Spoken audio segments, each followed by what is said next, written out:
ভাই শেখ হাসিনার জন্য জীবন দেওয়ার জন্য মানে একেবারে কমাইয়া বলবো, কমাইয়া বলি 20 লাখ লোক আছে। আরে জীবন দিব জীবন। শেখ হাসিনা ঘোষণা দিব যে আগামীকাল আমি আসতেছি এয়ারপোর্ট বা বেনাপোর্ট। আপনি আগের দিন রাইতে তো বুঝতে পারবেন না যে কোন লোকটা ওখানে যাবে, আর কোন লোকটা জীবন দেওয়ার জন্য যাবে, আর কোন লোকটা কোন অস্ত্র নিয়ে যাবে। আওয়ামী লীগ এগুলিতে অভ্যস্ত, আমরা এগুলিতে অভ্যস্ত। ভয় পাই নাকি? একটু দেখা দরকার ছিল মানুষের, কারণ মানুষ বলছিল আমরা নাকি ভালো দেশ চালাচ্ছিলাম। Which is true. And truth is beauty and beauty is truth. এই জন্য ইউনুসের এমন মানুষ দেখেছে, ইউনুস এখন একটা গালি হয়ে গেছে। হঠাৎ করে দৃশ্যপটে শামীম ওসমান এলেন, তার মানে কি আওয়ামী লীগ যখন ফেরার কথা ভাবছে, মানে সাবেক প্রধানমন্ত্রী শেখ হাসিনা যখন ফেরার ঘোষণা দিয়েছেন, তখন কি আবারও দৃশ্যপটে হাজির হচ্ছেন তিনি? দিল্লি অপেক্ষা করছে, আমন্ত্রণপত্র পৌঁছে গিয়েছে ঢাকাতে, কিন্তু বাংলাদেশের প্রধানমন্ত্রী তারেক রহমান এখনো বলছেন না তিনি ভারতে আসবেন কিনা। কিন্তু কেন এই নীরবতা? তারেক রহমান কি দিল্লিতে না এসে ভারতকে কোনো রাজনৈতিক শিক্ষা দিতে চাইছেন, নাকি সফরের আগে দিল্লির কাছ থেকে স্পষ্ট কোনো পদক্ষেপ দেখতে চাইছে ঢাকা? দেখছিলেন সংবাদ শিরোনাম, এবার দেখবেন বিস্তারিত। তার আগে ছোট করে একটি অনুরোধ, আপনারা যদি এই ধরনের রাজনৈতিক ভিডিওগুলো দেখতে পছন্দ করে থাকেন অবশ্যই চ্যানেলটি সাবস্ক্রাইব করে পরবর্তী ভিডিওটি সবার আগে পাওয়ার জন্য বেল আইকনটি অল করে দিবেন। চলুন দর্শক, কথা না বাড়িয়ে একটি লাইক দিয়ে একে একে সেই ভিডিওগুলো দেখে আসি। আমার নির্বাচন এলাকায় 450 মাদ্রাসা, এর মধ্যে 4টা মাদ্রাসা এখন অস্ত্র ট্রেনিং চলছে। এই অস্ত্র ট্রেনিং কিন্তু আমার থেকে মারা যাওয়া চলতেছে না, বিএনপি ভাই আপনাদের মারা যাচ্ছে। একবার জাহাজ ভর্তি অস্ত্র আসছে, এবার অনেক কিছু আসছে। সো চাইতেছি আমি দেশকে আরেকবার স্বাধীন করা এবং এইবার পরিপূর্ণ স্বাধীন করা, ঝাঁটা দিয়ে পরিষ্কার করতে হবে। বিএনপি টিমের খবর আমি রাখলাম, জাতি জনকের মেয়ে এই ভদ্র মহিলা শেখ হাসিনা, উনি চান একটু রক্তপাত ঘটতে। নেত্রী দেশ টিমের আমি জানি, আমি শেখ হাসিনাকে চিনি, উনি যা বলেন উনি তা করবেন। আরো বেশি বেশি সংগঠন আইএস, এবং মজার ব্যাপার হলো বাইকুমান ভাঙার পরে ওখানে আইএস এর পতাকা দেওয়া হচ্ছে। বাংলাদেশ এই সাবকন্টিনেন্টে না, পৃথিবীর সবচেয়ে বড় জঙ্গি রাষ্ট্র পরিণত। আমি ব্যর্থ, আমার কাছে খারাপ লাগে একটা, আমি বারবার কথা শুনি নাই আমার জীবনে। We have to united now. আমাদের এরকম দলের বড় নেতা, ছোট নেতা, এই নেতা ওই নেতা না। আমি স্বামী অনেক আগে থেকে বুঝতে পেরেছি বিষয়টা এরকম হতে যাচ্ছে, কারণ আমি খবরই রাখতাম ফান্ডামেন্টালিস্টরা কি করছে, এক্সট্রিমিস্টরা কি করছে। বিএনপি টিমের খবর আমি রাখতাম, বিএনপি খবর রাখতাম না এই কারণে ওরা আমাদের মধ্যে একটা পার্টি, ঠিক আছে, তবে একটু অন্যরকম, একটু পয়সা কামায়, একটু দল টেবিল দলকে হাত যায়, একটু অন্যরকম তাদের আমাদের আমার সম্পর্ক আছে। আর আমার টার্গেট ছিল এক্সট্রিমিস্ট গ্রুপ, যারা দেশকে ধ্বংস করতে চায়, যারা এখান থেকে স্বাধীনতা মেনে নিতে পারে না।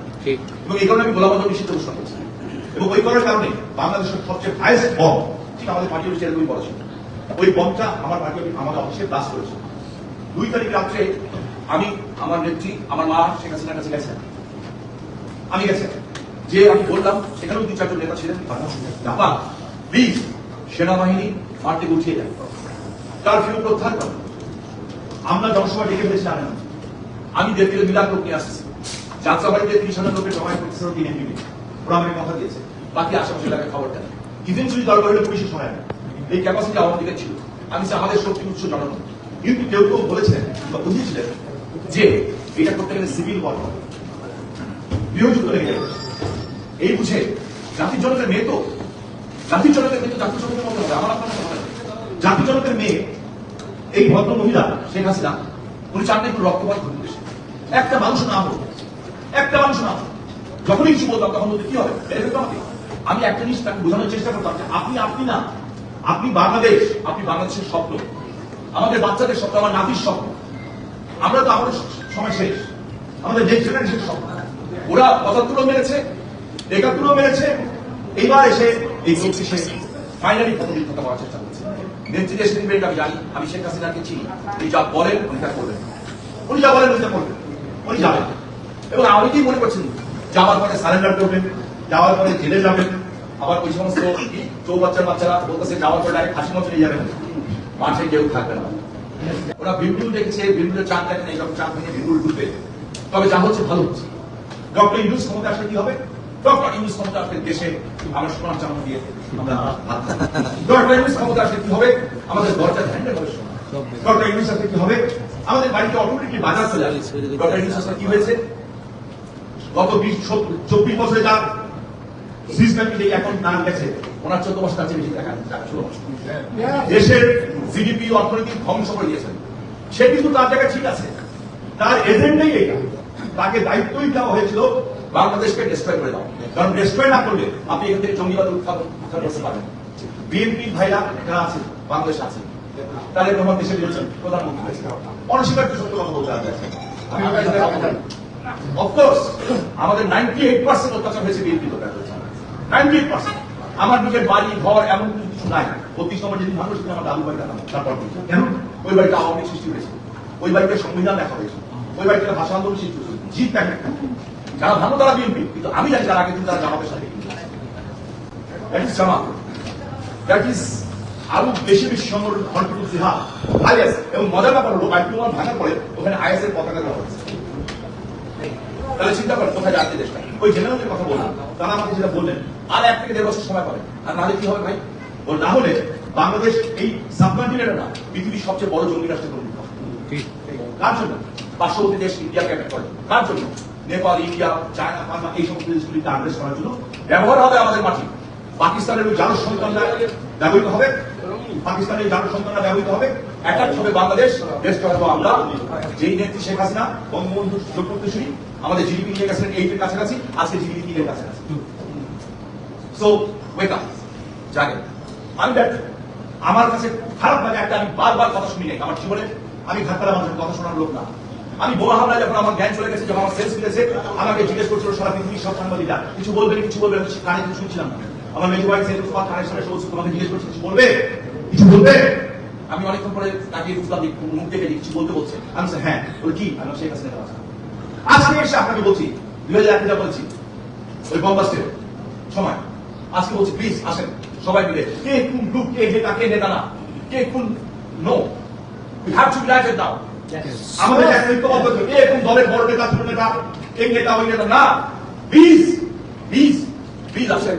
Save the country, save the country, save the Nations. আমাদের জাতিসত্তাকে হারিয়ে ফেলছে। বাংলাদেশ কয়েকদিন পরে ঘৃণার নাম হবে, ঘৃণার নাম অলরেডি হওয়া শুরু হয়ে গেছে। বিজয়ের সাথে ফিরবেন, সম্মানের সাথে ফিরবেন। বিএনপি লোকদের কাছে আমি একটা জিনিস বলতে চাই, যে স্বপ্ন আপনারা দেখছেন, যদি আওয়ামী লীগ না হয়, সবচেয়ে পরিণত ধরা হবে বাংলাদেশে বিএনপি। কি পরিমাণ করুণ অবস্থা তাদের হবে তারা বুঝতে পারছেন। কারণ এবার ট্রু, আমি নিজে বলছি, আমার এলাকায় আওয়ামী লীগের যা পরিণত হয়েছে, ঠিক আছে, আমাদের বাড়িঘর ইউনিট পর্যায়ে লেভেলের বাড়িঘর ভেঙেছে, হাজার হাজার মেয়েকে আমাদের রেপ করেছে, হাজার হাজার ভাইকে হত্যা করা হয়েছে, হাজার হাজার লোক লাখ লোক এখন জেলখানে আছে, 25 লক্ষের উপরে মানুষকে কেসের আসামি করা হয়েছে। ফাইন, আওয়ামী লীগ এগুলিতে অভ্যস্ত, আমরা এগুলিতে অভ্যস্ত। একটু দেখা দরকার ছিল মানুষের, কারণ মানুষ বলছিল আমরা একটু ভালো দেশ চালাচ্ছিলাম। True, which is true, and truth is beauty and beauty is truth. Awami League নেতা শামীম ওসমান, যাকে নারায়ণগঞ্জের মানে পজিটিভলি কেউ বলেন নারায়ণগঞ্জের সিংহপুরুষ, আবার নেগেটিভলি কেউ বলেন নারায়ণগঞ্জের ত্রাস। আওয়ামী লীগের মধ্যেই নারায়ণগঞ্জের ত্রাস বলা মানুষের অভাব নেই। স্বয়ং সেলিনা হায়াত আইভি আওয়ামী লীগ নেত্রী, যিনি নারায়ণগঞ্জ সিটির মেয়র হিসেবে একাধিক সময় দায়িত্ব পালন করেছেন, সেই আইভিকেই দেখা গেছে শামীম ওসমানের এগেনস্টে রাজনীতি করতে। সেই শামীম ওসমান আওয়ামী লীগের পতনের দৃশ্যপটে দেশের বাইরে চলে গিয়েছেন, সেটা আমরা সবাই জানি। কিন্তু আমরা জানতাম তিনি দুবাইতে রয়েছেন, আরব আমিরাতের বিভিন্ন শহর, দুবাই সহ বিভিন্ন শহরে চষে বেড়াচ্ছেন, বড় বড় শপিং মলে যাচ্ছেন, এরকম ছবিও প্রকাশিত হয়েছিল। এবার জানা গেল যে তিনি নিউ ইয়র্কে অবস্থান করছেন, অর্থাৎ আমেরিকায় অবস্থান করছেন, এবং মানে গণমাধ্যম বলছে 2 বছর পরে প্রকাশ্যে কোনো অনুষ্ঠানে এলেন শামীম ওসমান। এর আগে দুবাইয়ের শপিং মলে তাকে দেখা গেছে, সেটা মানে পাপারাজ্জির কাজের মতো হয়েছে, যে গোপনে কেউ ছবি তুলেছে, সেই ছবি গণমাধ্যমে পাঠিয়ে দিয়েছে, সামাজিক যোগাযোগ মাধ্যমে এসেছে। কিন্তু এবার তিনি আনুষ্ঠানিকভাবে ঘটা করে আওয়ামী লীগের একটা অনুষ্ঠানে উপস্থিত হলেন এবং বক্তব্য দিলেন। সেটা অনুষ্ঠিত হলো তার এলাকা নারায়ণগঞ্জে না, সেটা নিউ ইয়র্কে। হঠাৎ করে দৃশ্যপটে শামীম ওসমান এলেন, তার মানে কি আওয়ামী লীগ যখন ফেরার কথা ভাবছে, মানে সাবেক প্রধানমন্ত্রী শেখ হাসিনা যখন ফেরার ঘোষণা দিয়েছেন, তখন কি আবারও দৃশ্যপটে হাজির হচ্ছেন তিনি? চলুন একটু জেনে দেখি আমার দেশের এই চমক জাগানো নিউজটা কি বলা হচ্ছে সেখানে। থাকবেন পলিটিক্স টিভির নিয়ম। বলছিলাম 2 বছর পরে প্রকাশ্যে কোনো অনুষ্ঠানে এলেন এবং মানে ঘটা করে ছবি তোলার কিংবা ভিডিও করার অপশন তৈরি করে দিলেন শামীম ওসমান, যিনি কিনা নারায়ণগঞ্জের ত্রাস হিসেবে পরিচিত। অনেকের কাছে নারায়ণগঞ্জের সিংহপুরুষ। অনেকে মনে করেন যে দলে শামীম ওসমানের মতো মানুষ খুবই প্রয়োজন, যারা ভয় ডরহীন অবস্থায় মানে রাজ করতে পারে। কিন্তু শামীম ওসমানের ব্যাপারটা আমরা খুবই কৌতূহলের দৃষ্টিতে দেখলাম যে এবারে সরকার পতনের পরেও তিনি দেশের বাইরে চলে গেলেন, অর্থাৎ পালিয়ে গেলেন। এর আগে মানে ওই 2009 সালে আওয়ামী লীগ যখন ক্ষমতায় আসলো তার আগেও বিএনপির সময় দীর্ঘ সময়ে তিনি দেশের বাইরে ছিলেন। তার মানে হচ্ছে যে বিরোধী অবস্থায় যখন তার দল থাকে তখন তিনি দেশে থাকেন না কিংবা দেশে থাকতে পারেন না। এটা তো রাজনীতিবিদদের জন্য খুব একটা ভালো খবর নয়, কারণ বিরোধী দলে থাকা অবস্থাতেই তো রাজনীতি এবং দলকে অনেক বেশি চাঙ্গা রাখতে হয়। তিনি শুধুমাত্র সুসময়ে রাজনীতি করে গেছেন। মূলত মানে দৃশ্যত যদি গত 20 বছরের কিংবা 25 বছরের রাজনীতি বিশ্লেষণ করা যায় তাহলে সেরকমটাই দাঁড়ায়। তার আগে হয়তো মানে শামীম ওসমান অনেক বেশি মানে হুঙ্কার দিয়েছেন, পজিটিভ অবস্থানে থেকেছেন, সেটা সেই মানে ঐতিহাসিক মানে সাফল্য তার রয়েছে। এবার নিউ ইয়র্কের ব্যাপারে আমার দেশ বলছে, তাদের শিরোনামটা দেখে নিন, শামীম ওসমানের একটা অনুষ্ঠানের ছবি যেখানে বেগম মুজিবের স্মরণে সম্ভবত একটা অনুষ্ঠান হচ্ছে। সেখানে বলা হচ্ছে 2 বছর পর প্রকাশ্যে শামীম ওসমান করলেন কর্মী সভা করা হয়েছে। নারায়ণগঞ্জে খেলা হবে স্লোগান দিয়ে রাজনৈতিক মাঠে উত্তপ্ত অবস্থা তৈরি করা এবং রাজনৈতিক মাঠ গরম করা সেই শামীম ওসমানকে 2 বছর পরে সামনে দেখা গেল আওয়ামী লীগের এক কর্মী সভায়, এবং সেটা নিউ ইয়র্কে। প্রতিপক্ষের উদ্দেশ্যে আক্রমণাত্মক বিভিন্ন মন্তব্য ছুড়ে দিয়ে রাজনৈতিক অঙ্গনে দীর্ঘদিন ধরে আলোচনায় থাকা এই সাবেক সংসদ সদস্যকে নিউ ইয়র্কের ওই সভায় বক্তৃতা দিতে দেখা যায়। 2024 সালের যে সরকার পতন তারপরে তাকে 2 বছর প্রকাশ্যে দেখা যায়নি। সবাই নিজের রাজনৈতিক ভূমিকা নিয়ে অনেকটা আত্মসমালোচনার সুরেই কথা বলেছেন শামীম ওসমান। তিনি বলেন, আমি ব্যর্থ। একই সঙ্গে আওয়ামী লীগের নেতাকর্মীদের বিভেদ ভুলে ঐক্যবদ্ধ হওয়ার আহ্বান জানান। তিনি নিজেই তো এক ধরনের নারায়ণগঞ্জে বিভেদ সৃষ্টি করেছিলেন, কারণ তার সঙ্গে আইভির যে সম্পর্ক, সেই সম্পর্ক তো নারায়ণগঞ্জ আওয়ামী লীগের কোনো লাভ আনেনি, বরং নারায়ণগঞ্জ আওয়ামী লীগকে বিভক্ত করার কাজে তিনি নিজেই ভূমিকা রেখেছেন। শামীম ওসমানের বক্তব্যে অবশ্য পুরনো রাজনৈতিক খেলার প্রসঙ্গ ফিরে এসেছে। তিনি বলেন, কে কত বড় নেতা, কে ছোট নেতা এটি গুরুত্বপূর্ণ নয়, এখন প্রয়োজন ঐক্যবদ্ধ হওয়া। নিজের রাজনৈতিক অবস্থান ব্যাখ্যা করতে গিয়ে তিনি বলেন, অনেক আগেই তিনি দেশে কি হতে যাচ্ছে তা বুঝতে পেরেছিলেন। তার দাবি, তিনি ফান্ডামেন্টালিস্ট গোষ্ঠীর কর্মকাণ্ডের উপরে নজর রাখতেন। বিএনপিকে নিয়েও তিনি মন্তব্য করেছেন। নিউ ইয়র্কের সভায় শামীম ওসমান দাবি করেন, তার রাজনৈতিক মনোযোগের মূল লক্ষ্য ছিল এমন গোষ্ঠী যারা বাংলাদেশের স্বাধীনতাকে মানে না। এ প্রসঙ্গে তিনি জামাতের আমির গোলাম আজমে নিষিদ্ধ হওয়ার প্রসঙ্গ টেনে আনেন। নিজের কার্যালয়ে দেশের বড় বোমা হামলার ঘটনা যেটা ঘটেছিল সেটাও বলেন। 2024 যে জুলাই আগস্টের উত্তাল সময়, সেই সময়ে শামীম ওসমান সেই সময় প্রসঙ্গে তিনি বলছেন যে 2রা আগস্ট রাতে তিনি তৎকালীন প্রধানমন্ত্রী শেখ হাসিনার সঙ্গে দেখা করেছিলেন। তখন তিনি সেনাবাহিনীকে মাঠ থেকে সরিয়ে নেওয়া, কারফিউ প্রত্যাহার এবং নারায়ণগঞ্জে বড় ধরনের জনসমাবেশ করার প্রস্তাব দিয়েছিলেন। শামীম ওসমান বলেন, নারায়ণগঞ্জে তার 1.5 থেকে 2 লাখ মানুষ জড়ো করার সক্ষমতা ছিল। আশেপাশের এলাকাতেও খবর পাঠানোর কথা বলেছিলেন তিনি। তার ভাষ্য, আওয়ামী লীগের শক্তির উৎস ছিল জনগণ, তবে সম্ভাব্য গৃহযুদ্ধের আশঙ্কায় শেখ হাসিনা রক্তপাত এড়াতে চেয়েছিলেন। 19 জুলাই নারায়ণগঞ্জে আন্দোলনকারীদের সঙ্গে সংঘর্ষ ও গুলির ঘটনায় শামীম ওসমান সহ পরিবারের সদস্যদের বিরুদ্ধে নানা অভিযোগ উঠেছে। এই ব্যাপারে মামলাও হয়েছে, সেই মামলাগুলোতে তাকে আসামি করা হয়েছে। এই নিউ ইয়র্কের কর্মী সভায় শামীম ওসমানের উপস্থিতি নারায়ণগঞ্জের রাজনৈতিক মহলে নতুন করে আলোচনা তৈরি করেছে। বিশেষ করে দীর্ঘদিন পরে তাকে প্রকাশ্যে রাজনৈতিক বক্তব্য দিতে দেখা যাওয়ায় সামাজিক যোগাযোগ মাধ্যমে শুরু হয়েছে নানা প্রতিক্রিয়া। সবথেকে মজার ব্যাপার সেটা হচ্ছে যে আমার দেশ শামীম ওসমানকে নিয়ে যখন একটা নিউজ করছে এবং নিউ ইয়র্কের কর্মী সভা নিয়ে নিউজ করছে, এবং এই নিউজটা আমি যখন প্রথম পড়ার পরে অবাক হয়েছে যে আমার দেশ সাধারণত আওয়ামী লীগের কোনো নেতাকে নিয়ে এত বিশদ, তার কর্মকাণ্ডের কথাবার্তার এত বিশদ নিউজ করে না, অন্তত এখন করে না। এবং করলেও মানে 100 শব্দ থাকলে 110 শব্দেই আওয়ামী লীগের বিরুদ্ধে কিংবা ওই নেতার বিরুদ্ধে নানা ধরনের ন্যারেটিভ তৈরি করার চেষ্টা করে তারা, এবং সেটাই আমরা দেখেছি। কিন্তু শামীম ওসমানের এই নিউজের ক্ষেত্রে সেরকমটা দেখিনি, ঠিক তার উল্টো চিত্রটা দেখেছে। তাহলে কি আমার দেশ মানে জামাতপন্থী পত্রিকা, এই মুহূর্তে জামাতপন্থী পত্রিকা হওয়া সত্ত্বেও আমার দেশ কর্তৃপক্ষের সঙ্গে কি শামীম ওসমানের একটা ব্যাকডোরে ভালো সম্পর্ক তৈরি হয়েছে? প্রশ্নটা জেগেছে এই নিউজটা পড়ার পরে, কারণ শামীম ওসমানকে খুব একটা নেগেটিভ মানে এই দৃষ্টিতে এখানে উপস্থাপন করা হয়নি। ভেতরের রহস্যটা কি, তলে তলে কি মানে এই তো কদিন আগেই তাসনিম জারার একটা বক্তব্য নিয়ে আলোচনা করলাম যে রাজনীতিবিদরা রাতের বেলা এক জায়গায়, বহু রাজনৈতিক দলের নেতারা এক জায়গায় বসে আড্ডা দেন, বহু কিছু পান করেন, কিন্তু দিনের বেলা বিরোধিতার সুর এমন তীব্র করেন তাতে উৎসাহিত হয়ে তার কর্মীরা ঝাঁপিয়ে পড়ে চোখ হারিয়ে ফেলে। তেমনটাই কি এখানেও ঘটছে? দর্শক, আপনার কাছে সেই প্রশ্ন, উত্তর জানিয়ে লিখতে পারেন আমাদের।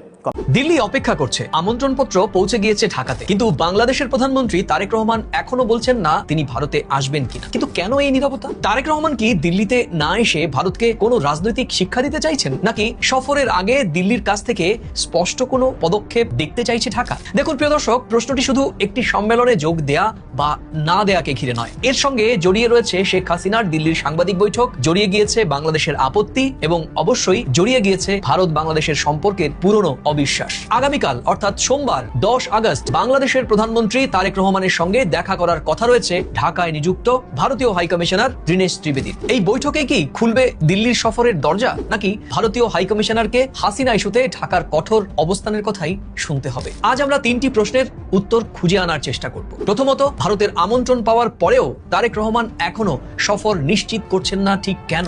দ্বিতীয়ত, শেখ হাসিনার দিল্লির সাংবাদিক বৈঠকে কি তার ভারত সফরের পথে বড় বাধা হয়ে দাঁড়িয়েছে? এবং তৃতীয়ত, তারেক রহমান দিল্লি না এলে রাজনৈতিক এবং কূটনৈতিক ক্ষতি কার বেশি হবে? আর বিশ্লেষণের ঠিক শেষে বলবো তারেক রহমানকে দেওয়া আমন্ত্রণপত্র নিয়ে এমন একটি গুরুত্বপূর্ণ তথ্য যা এই গোটা কূটনৈতিক অঙ্কটিকেই অন্যভাবে দেখতে বাধ্য করবে। প্রিয় দর্শক, আপনারা দেখছেন প্রথম কলকাতা। প্রথম কলকাতার বিশ্লেষণ ভিত্তিক অনুষ্ঠান প্রাসঙ্গিক প্রসঙ্গে প্রতিদিনকার মতো আমি সুব্রত আচার্য। চলুন তাহলে আজকের বিশ্লেষণ শুরু করা যাক। দিল্লি অপেক্ষায়, কিন্তু ঢাকা এখনো নীরব।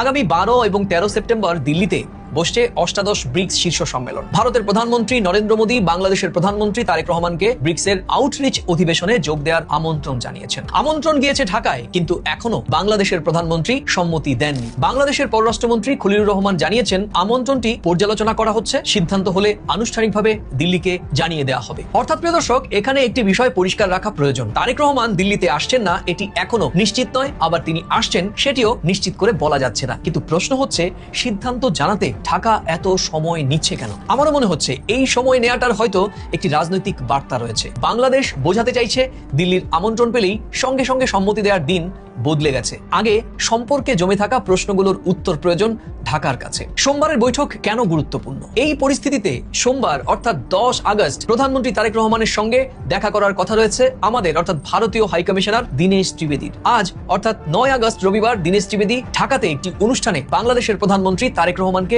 জনবান্ধব নেতা হিসেবে উল্লেখ করেছেন। তিনি বলেছেন, তারেক রহমান এবং নরেন্দ্র মোদী মুখোমুখি বসলে দুই দেশের অনেক সমস্যার সমাধান হয়ে যেতে পারে। ভাষাটি লক্ষ্য করুন, ভারতীয় হাইকমিশনার সরাসরি দুই প্রধানমন্ত্রীর বৈঠকের প্রয়োজনীয়তার কথা তুলে ধরেছেন। ঠিক এর আগে 29 জুলাই ঢাকায় নিযুক্ত ভারতের হাইকমিশনার কি বলেছিলেন? দীনেশ ত্রিবেদী বলেছিলেন, দিল্লি তারেক রহমানের ভারত সফরের জন্য অপেক্ষায় রয়েছে। সুতরাং সোমবার সাক্ষাৎ শুধুমাত্র একটি নিছক বৈঠক এমনটা ধরে নেওয়া খুবই কঠিন। ব্রিক্স সম্মেলন, সম্ভাব্য মোদী তারেক বৈঠক এবং দুই দেশের অমীমাংসিত সমস্যা সবই এই আলোচনায় উঠে আসতে পারে। এবার বলবো, তারেক রহমানের দিল্লি সফরের অঙ্ক আরো জটিল করে দিয়েছে শেখ হাসিনার সম্প্রতি 5 আগস্ট দিল্লির সাংবাদিক বৈঠকটি। 5 আগস্ট দিল্লির ফরেন করেসপন্ডেন্ট ক্লাবের একটি অনুষ্ঠানের অডিও বার্তার মাধ্যমে বক্তব্য রেখেছিলেন বাংলাদেশের ক্ষমতাচ্যুত প্রধানমন্ত্রী শেখ হাসিনা। বর্তমানে তিনি দিল্লিতে আশ্রিত। তিনি বাংলাদেশ সরকারের কঠোর সমালোচনা করেছিলেন। ডিসেম্বর মাসে বাংলাদেশের ফেরার রূপরেখার কথাও ঘোষণা করেছিলেন বাংলাদেশের প্রাক্তন প্রধানমন্ত্রী। হাসিনার সেই সাংবাদিক বৈঠকের আগেই ঢাকা দিল্লির কাছে আপত্তি জানিয়েছিল। বাংলাদেশের পক্ষ থেকে ভারতীয় হাইকমিশনারকে জানানো হয়েছিল, ভারতে অবস্থান করে শেখ হাসিনা বা আওয়ামী লীগের নেতাদের রাজনৈতিক তৎপরতা চালাতে দেওয়া উচিত নয়। ভারত বলেছে অনুষ্ঠানটি একটি বেসরকারি সংস্থার আয়োজন করেছিল, ভারত সরকার এর সঙ্গে যুক্ত নয়। শেখ হাসিনার বক্তব্যেও দিল্লির সমর্থন নেই, এটি ভারতের সরকারি ব্যাখ্যা। কিন্তু দেখুন প্রিয় দর্শক, ঢাকার প্রশ্ন ঠিক অন্য জায়গায়। বাংলাদেশের আপত্তি জানানোর পরেও ভারতের রাজধানীতে সেই অনুষ্ঠান হলো কিভাবে? সেখানেই দিল্লির বক্তব্য এবং ঢাকার উপলব্ধির মধ্যে বড় একটা ফারাক তৈরি হয়েছে। এবার ছোট্ট একটা ফ্ল্যাশব্যাকে যাব। তারেক রহমান প্রধানমন্ত্রী হওয়ার পরে ভারত তাকে দ্বিপাক্ষিক সফরের আমন্ত্রণ জানিয়েছিল, কিন্তু প্রথম বিদেশ সফরের গন্তব্য দিল্লি হয়নি। তিনি প্রথমে মালয়েশিয়া গিয়েছেন এবং পরে সফর করেছেন চীনে। ঢাকা যেন তখনই বুঝিয়ে দিয়েছিল ভারতের সঙ্গে সম্পর্ক অবশ্যই গুরুত্বপূর্ণ, কিন্তু বাংলাদেশের পররাষ্ট্র নীতি শুধু দিল্লিকে কেন্দ্র করে আর চলবে না। আর এখন ব্রিক্সের আমন্ত্রণ নিয়ে সময় নেওয়ার মধ্যেও সেই একই কৌশলের ছাপ পরিষ্কার হচ্ছে ক্রমশ। এবার 3টি ধাপে এই ঘটনাগুলো বিশ্লেষণ করে তুলে আনার চেষ্টা করব। সেটি কি? প্রথম স্তরে খুঁজে আনার চেষ্টা করব, ভারত তারেক রহমানকে দিল্লিতে চাইছে, বাংলাদেশ এখনো তাদের সিদ্ধান্ত জানায়নি। অন্যদিকে হাসিনার রাজনৈতিক বক্তব্য নিয়ে ঢাকা প্রকাশ্যেই ক্ষুব্ধ প্রতিক্রিয়া ব্যক্ত করেছে। দ্বিতীয় স্তরে রয়েছে এর রাজনৈতিক হিসেব। তারেক রহমান দিল্লিতে গেলে দেশে ফিরে তাকে প্রশ্নের মুখে পড়তে হবে। হাসিনার রাজনৈতিক তৎপরতা বন্ধে ভারত কি আশ্বাস দিল? প্রত্যাবর্তনের দাবি নিয়ে কি হলো? সীমান্ত, ভিসা, জলবন্টন কোনো অগ্রগতি হলো কি? শুধু করমর্দন এবং সুন্দর ছবি তুলে ফেসবুক সামাজিক যোগাযোগ মাধ্যমে পোস্ট করলে তার বিরোধীরাই বলতে পারেন ঢাকা দিল্লির কাছে কিছুই আদায় করতে পারেন। এবং তৃতীয় স্তরে রয়েছে এর পরিণতি। তিনি না গেলে বাংলাদেশ কঠোর বার্তা দিতে পারবে, কিন্তু সরাসরি আলোচনার একটি বড় সুযোগও হারাবে। আবার তিনি গেলে দিল্লির ওপর চাপ বাড়বে, কারণ নরেন্দ্র মোদীর সঙ্গে মুখোমুখি বৈঠকে বাংলাদেশের আপত্তিগুলো সরাসরি তুলে ধরার সুযোগ তৈরি হবে। অবশ্য বিপরীত যুক্তিগুলোও রয়েছে। কেউ কেউ বলতে পারেন শেখ হাসিনার একটি বেসরকারি অনুষ্ঠানের জন্য তারেক রহমান কেন ব্রিক্সের মতো আন্তর্জাতিক মঞ্চ এড়িয়ে যাবেন? আর এই প্রশ্নটিও যুক্তিসঙ্গত, কারণ ব্রিক্স সম্মেলনে গেলে তিনি শুধু ভারতের সঙ্গেই কথা বলবেন না, বরং বিশ্বের একাধিক গুরুত্বপূর্ণ দেশের নেতার সঙ্গে বাংলাদেশের স্বার্থ নিয়ে আলোচনার সুযোগ তৈরি হবে। তাই এই সফর বাতিল করাই ঢাকার সবচেয়ে শক্তিশালী উত্তর। এমন সিদ্ধান্ত এখনই টানা যাচ্ছে না, বরং দিল্লিতে গিয়ে মোদির সামনে বসে বাংলাদেশের উদ্বেগ স্পষ্ট করে জানানো আরো কার্যকর কূটনীতি হতে পারে বলেই মনে করছেন ওয়াকিবহাল মহল। এবার বিশ্লেষণের শুরুতে যে জায়গাটির কথা বলেছিলাম সেখানে ঘুরে আসি। তারেক রহমানকে আমন্ত্রণ জানানো হয়েছে মূলত বিমস্টেকের বর্তমান চেয়ারম্যান হিসেবে ব্রিক্স আউটরিচ অধিবেশনে যোগ দেওয়ার জন্য। শুধু বাংলাদেশ নয়, আঞ্চলিক সংগঠনের নেতৃত্বে থাকা অন্য রাষ্ট্রগুলোকেও সমানভাবে আমন্ত্রণ জানিয়েছে ভারত।